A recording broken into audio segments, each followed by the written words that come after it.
So this is logical. And the problem is, like I said, when I've talked to Mark Andreessen and many other people, they think this is just fear-mongering. We'll be fine. This is worst case scenario. We'll be fine. It is worst case scenario, but that's standard in computer science, in cryptography, in complexity, in computability. You're not looking at best case. I'm ready for the best case. Give me utopia. I'm looking at problems which are likely to happen. And it's not just me saying it. We have Nobel Prize winners, Turing Award winners, all saying this is very dangerous, 20-30% p-doom. This is standard in industry. 30% is what surveys of machine learning experts are giving us right now. So what is worst case scenario? Like, how could AI eventually lead to the destruction of the human race? So you can asking me how I would kill everyone. Sure. And it's a great question. I can give you standard answers. I would talk about computer viruses, breaking into maybe nuclear facilities, nuclear war. I can talk about synthetic biology, nanotech. But all of it is not interesting when you realize we're talking about superintelligence, a system which is thousands of times smarter than me. It would come up with something completely novel, more optimal, better way, more efficient way of doing it. And I cannot predict it because I'm not that smart. Jesus. That's exactly what it is. We're basically setting up an adversarial situation with agents which are like squirrels versus humans. No group of squirrels can figure out how to control us. Right. Even if you give them more resources, more acorns, whatever, they're not going to solve that problem. And it's the same for us. And most people think 1 or 2 steps ahead. And it's not enough. It's not enough in chess. It's not enough here. If you think about AGI and then maybe superintelligence, that's not the end of that game. The process continues. You'll get superintelligence creating next level AI. So superintelligence plus plus, 2.0, 3.0, it goes on indefinitely. You have to create a safety mechanism which scales forever, never makes mistakes, and keeps us in decision-making position. So we can undo something if we don't like it. And it would take superintelligence to create a safety mechanism to control superintelligence. At that level. And it's a catch-22. If we had friendly AI, we can make another friendly AI. So if like aliens send us one and we trust it, then we can use it to build local version which is somewhat safe. Have you thought about the possibility that this is the role of the human race, and that this happens all throughout the cosmos? Is that curious humans who thrive on innovation will ultimately create a better version of life? I thought about it. Many people think that's the answer to Fermi paradox. There is also now a group of people looking at what they call a worthy successor. Basically, they kind of say, yep, we're going to build superintelligence. Yep, we can't control it. So what properties would we like to see in those systems? How important is it that it likes art and poetry and spreads it through the universe?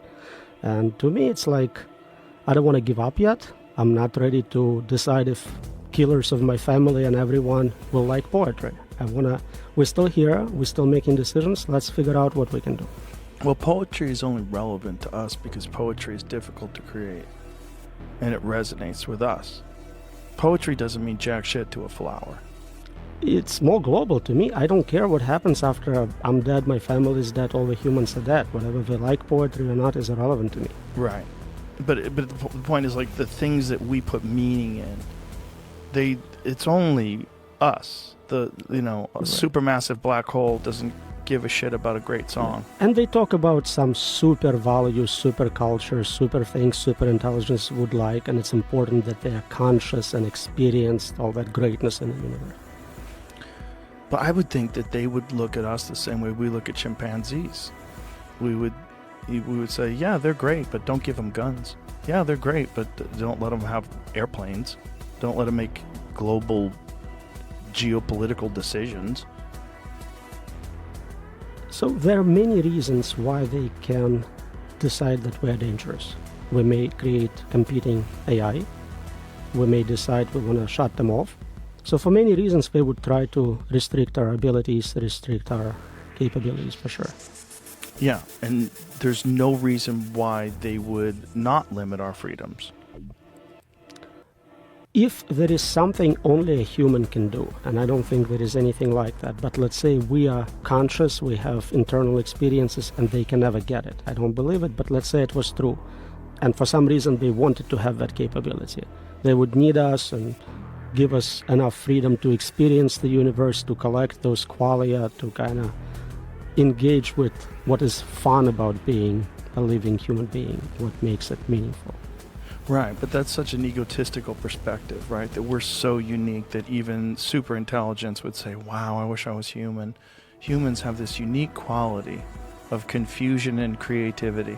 There is no value in it, mostly because we can't even test for it. I have no idea if you're actually conscious or not. So how valuable can it be if I can't even detect it? Only you know what ice cream tastes like to you. Okay, that's great. Sell it now. Make a product out of it. Right. And there's obviously variables because there's things that people like that I think are gross. Absolutely. So really you can come up with some agent which likes anything or finds anything fun. God, why are you freaking me out right away? That's the problem. This podcast is 18 minutes old, and I'm like, we could just stop right now. Couple hours at least, and then I have to fly here. No, and all I that, don't. you know? Well, I don't want to end. I have so many questions, but it's just the problem was we got off to it. We just cut to the chase right away, and the chase seems to be it's something that must be confronted because it's right there. That's it. That's the whole thing. And I've tried so hard to listen to these people that don't think that it's a problem and listen to these people that think that it's going to be a net positive for humanity and, oh, God, it's good. I feel better now. But it doesn't work. It doesn't resonate. I wish they were right. Every time I have a debate with someone like that, I'm like, please come up with better arguments. Prove me wrong. I don't want to be right on this one. I want you to show all the mistakes in my papers. I want you to show me how to control superintelligence and give us utopia, solve cancer, give us free stuff. That's great. Right.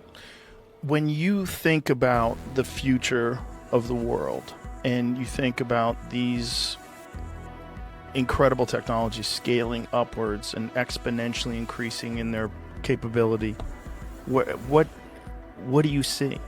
Like, what do you think is going to happen?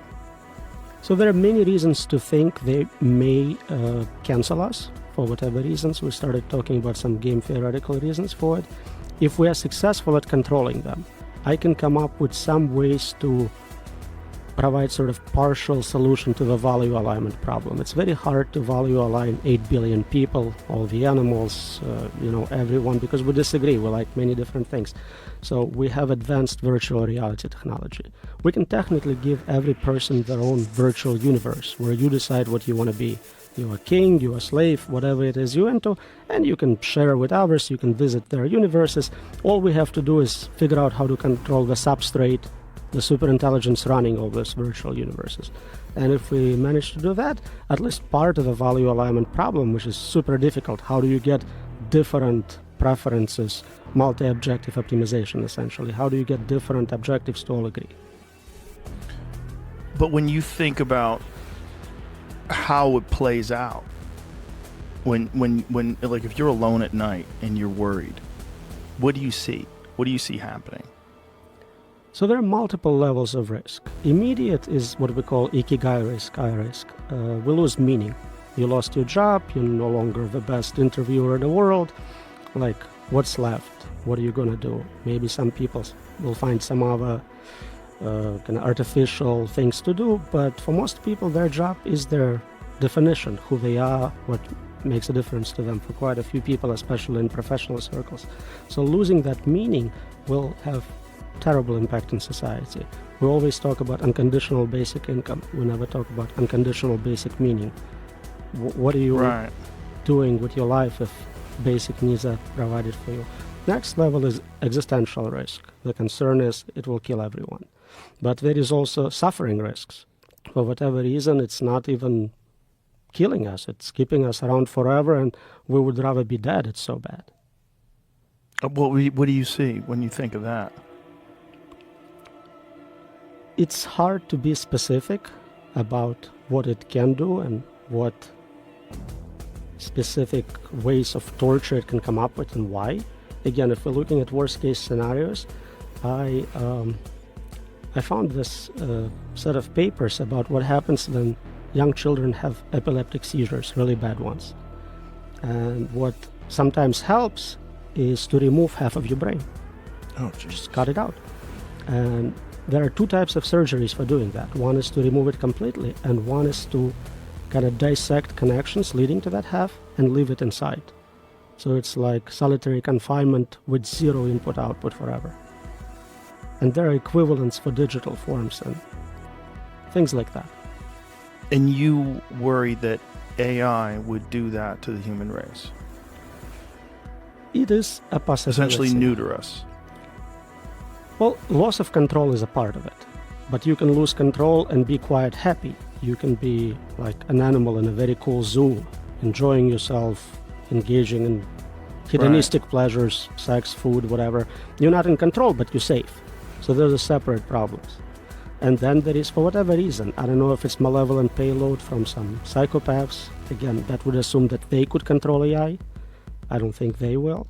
But if they manage to do it, they can really put any type of payload into it. So think about all the doomsday cults, psychopaths, anyone providing their set of goals into the system. But aren't those human characteristics? I mean, those are characteristics that I think, if I had to guess, those exist because in the future there was some sort of a natural selection benefit to being a psychopath in the days of tribal warfare. That if you were the type of person that could sneak into a tribe in the middle of the night and slaughter innocent women and children, your genes would pass on. There was a benefit to that. Right, so if it's a human providing payload, that's what would show up. If it's AI on its own deciding what's going to happen, I cannot predict. I'm just looking at worst case scenarios. There are also game theoretic reasons where people talk about retrocausality, where if right now... What is that word? Like trying to influence the past... Say it again? Say that. Retrocausality. Retrocausology? Causality, causes. Oh, okay. So think about like weird time travel effects. Right now, if you're not helping to create superintelligence, once it comes into existence, it will punish you really hard for it. And the punishment needs to be so bad that you start to help just to avoid that. My thought about it was that it would just completely render us benign. That it wouldn't be fearful of us if we had no control, that it would just sort of let us exist. And it would be the dominant force on the planet. And then it would stop. If human beings have no control over, all of the different things that we have control over now, like international politics, control over communication, if we have none of that anymore and we're reduced to a subsistence lifestyle, then we would be no threat. It is a possibility. I cannot say this will not happen for sure, but look at our relationship with animals where we don't care about them. So ants, if you decide to build a house and there is an ant colony on that property, you genocide them.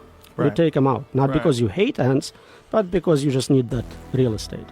And it could be very similar. I cannot predict what it can do, but if it needs to turn the planet into fuel, raise temperature of a planet, cool it down for servers, whatever it needs to do, it wouldn't be concerned about your well-being. It wouldn't be concerned about any life, right? Because it doesn't need biological life in order to function, as long as it has access to power.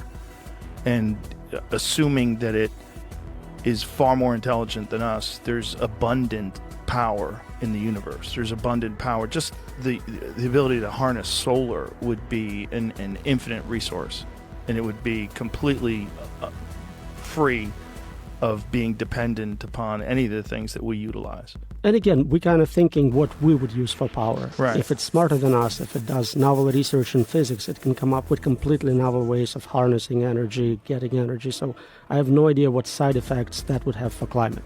Right. Why would it care about biological life at all? We don't know how to program it to care about us.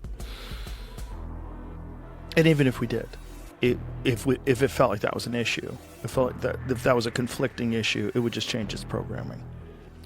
So usually when we start training AI, we train it on human data. and it becomes really good very quickly, becomes superhuman, and then the next level is usually zero knowledge, where it goes, all your human data is biased, let me figure it out from scratch. I'll do my own experiments, I'll do some self-play, I'll learn how to do it better without